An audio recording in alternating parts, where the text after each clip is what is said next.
Hey guys, what's up? It's me, Antoinette Naomi Reddick, and today I wanted to do something a little different. I noticed the feedback from the video that I put up about the lessons that I've learned from growing up without a mother.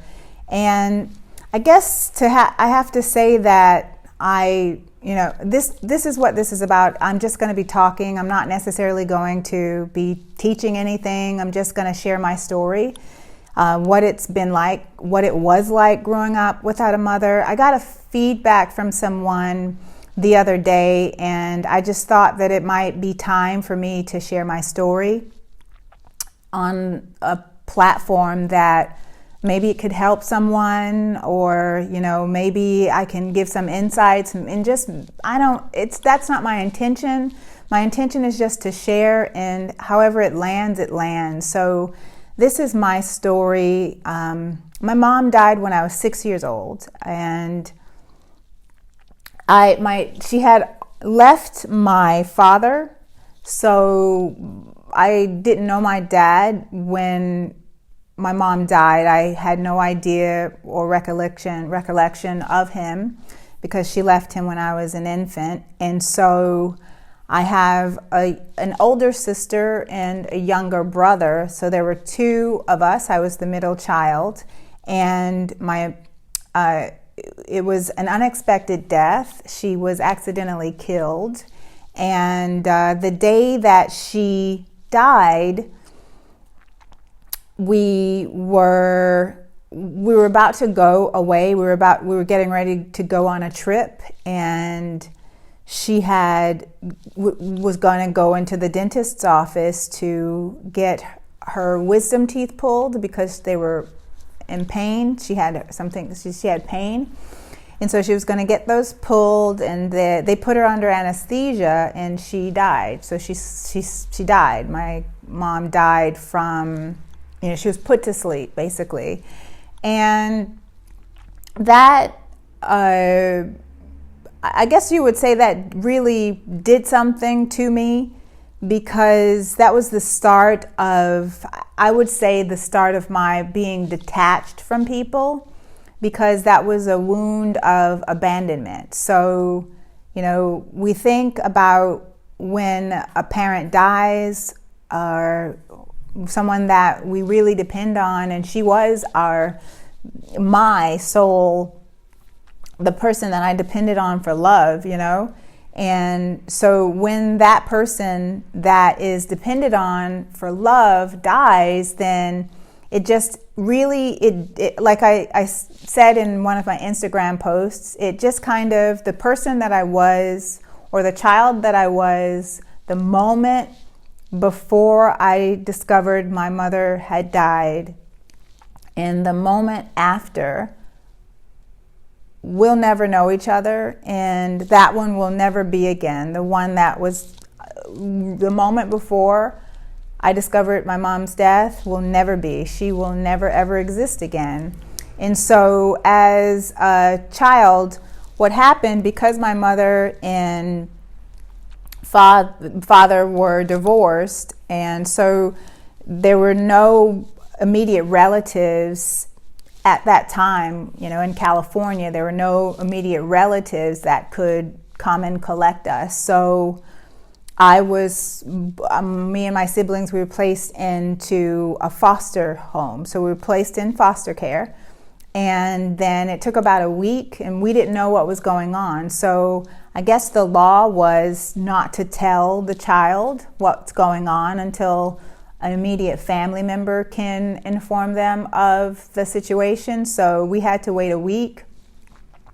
So while I was in the foster care, it was as if I was thinking to myself, well, I didn't know what was going on. I didn't know if my mom I didn't know what was going on. The only thing I knew was I wanted my mom. I remember sitting at a window. I was 6 years old, staring out of the window, looking out at the stars, crying, because I really just wanted my mommy.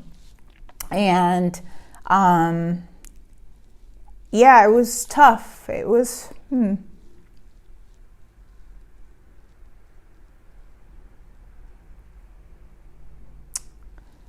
Yeah.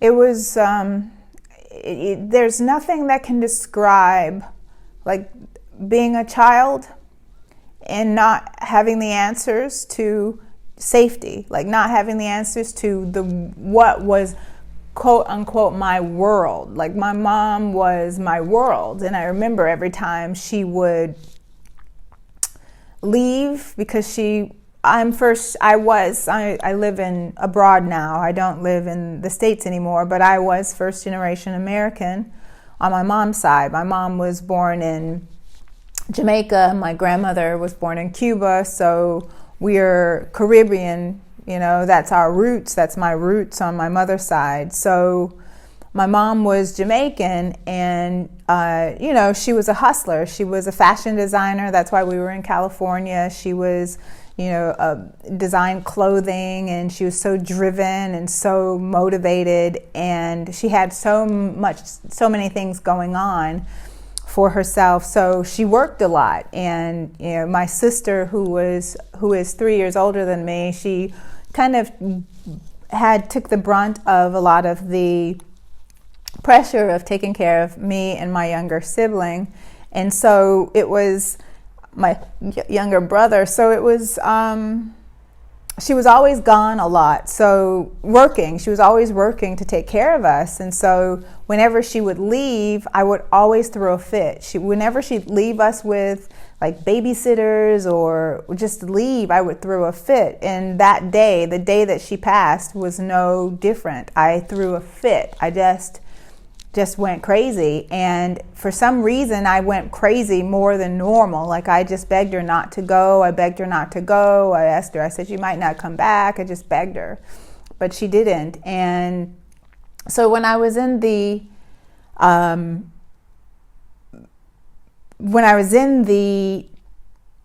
foster care, we were there for a week before my grandmother, who was living in Bermuda. She flew over to take care of the situation and give my mother a burial and to collect us, me, my sister, and my brother.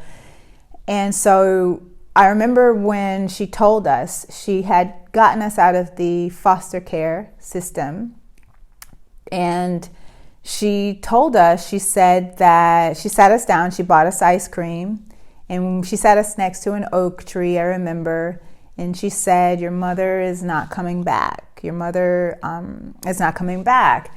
And I didn't cry because I didn't know really. At 6, you don't quite understand. I didn't quite understand what she meant. Fast forward to the funeral, when I saw my mother lying, her body lay in the coffin, I realized, they had this really weird makeup on her, bright pink, like real, like soft pink, like pastel colored lips and weird makeup on her face. And she didn't look right. Like she didn't look right. And that's when I lost it. That's when I realized that she wasn't coming back. And,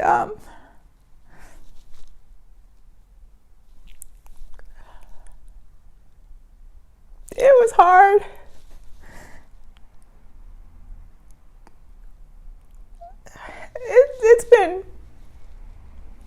It's been tough.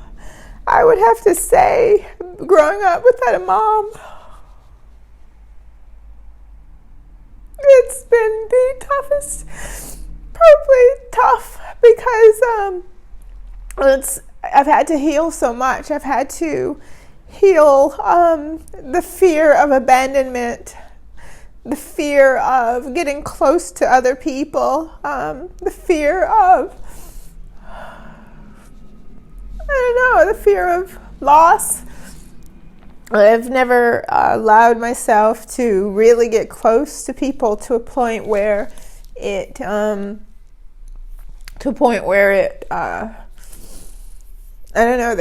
always been a barrier. There's always been a barrier. There's always been a barrier between me and others. always. And so growing up with a mom has, what I did do is I did find myself like gravitating toward like older women. Like I would find women that were, you know, mother figures, and I would gravitate toward mother figures, and I would learn from them, and I would want, you know, really be really good, you know, like with my godmother, I was always good. That was something that I would notice, that I would want to please them. It's like a lot of pleasing going on, just want to please them, you know, and really like not want them to go. I remember I dated a guy in college, and I attached to his mother because I just wanted to please her, and so one of the things that I have noticed, like, you know, also with Mother's Day and with holidays, and I attached to my grandmother, but my grandmother passed on when I was in 2012. And that, again, kind of was an eruption of my childhood, of when it took me kind of back when I was 6, because it kind of dug up the same wounds, and I found myself reliving those feelings that I experienced when I was a child at 6, when my grandmother passed, my mom's mom. And what I do know is that I'm learning now, bit by bit, to commit, to be okay. Because one of the things that I've realized that losing someone of that significance it does to the insides is it really dullens that ability to commit or to attach or bond to people. It dullens that ability. And one of the ways that I have yet to do it, and I'm working on it, I'm working on allowing myself to, i.e., bond when it comes to a child, like when it comes to marriage and creating a child together and creating a family for myself.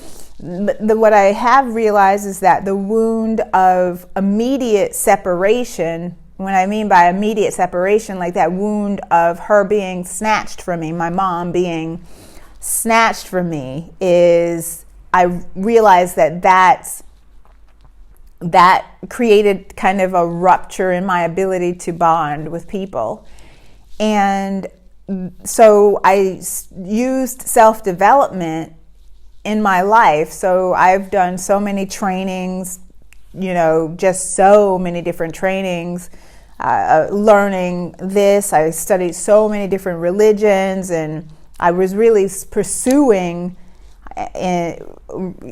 spirituality in a way to save myself, in a way to kind of, and I speak about this in my book, Waiting for Oz, Follow the Lessons Along the Road. If you'd like to read it, it just shares a little bit about my journey from the philosophy of dealing with those emotions that kind of can grip you. So one of the things that losing a parent can do, for me, is what it did, is losing a parent can kind of make you feel, I guess, I'll personalize it. Losing a parent, for me, it made me feel less than, I would say, not enough. It made me question myself. It made me wonder, like, why wasn't I enough for my mom to stay? So there was a lot of that unworthiness going on, a lot of feeling like I wasn't enough to have a mom stay. So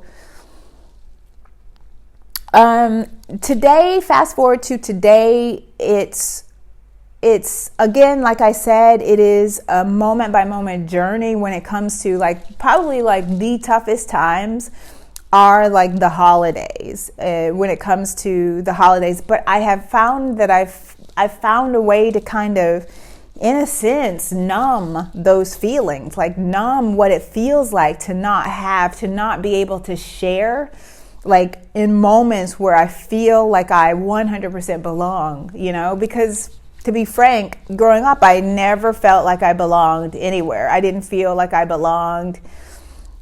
Like the mother figures that I did attach to, they would be so loving and so kind and so welcoming, but it was almost as if I was an outsider. They would include me, still I just didn't feel like I fit in. So basically what I have been working on and continue to work on to this day is really that issue of abandonment, that just letting go, just letting my guard down and allowing myself and allowing people to love me and allowing friendships into my life, allowing relationships into my life, deep bonds into my life. And, because the bottom line is one day either I'm going to go first or they're going to go first. And so loving is probably the easiest thing to do. And the toughest thing to do is to let go of the fear, because loving good people is easy. Letting go of the fear of their, abandoning you, or letting go of the fear of personalizing it for myself, letting go of the fear of them abandoning me, or them not being there one day, it just has to go. And the only way that I have discovered to get past that fear is by really reconciling with myself. Can I cope, or can I deal with a sudden loss or their sudden loss? Can I handle it? Because that's really where the fear comes in with facing or allowing yourself to love or be a part of any type of bond, any type of emotional bond that has significance. Can you cope and can you deal with their not being there one day? Meaning, if they were to be completely scrubbed off this planet, can you deal with it? And can you allow yourself to love so deeply, even if it's just for 10 years or 20 years or 30 years? Can you allow yourself to love so deeply, or 1 year? Can you just let go of the fear and allow yourself to just love deeply? And my answer is yes. Yes, I can. I can allow myself to love deeply, to be present, to be 100% put myself in that position where I am bringing who I am fully, all of my vulnerability, all of the parts of me that still feel not enough.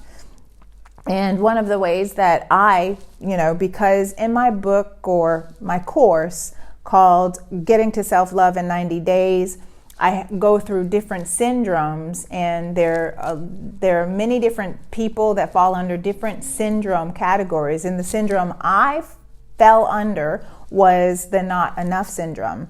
Because like I mentioned earlier, if I was enough, my mom would have stayed, right? And so really getting past that mental jargon, that mental garbage that says I'm not enough, that says it had anything to do with me. Because as a child, we make the stuff that happens in our from our parents' world, we make it mean that it has something to do with us. It didn't have anything to do with me. It was just my mother's time to go.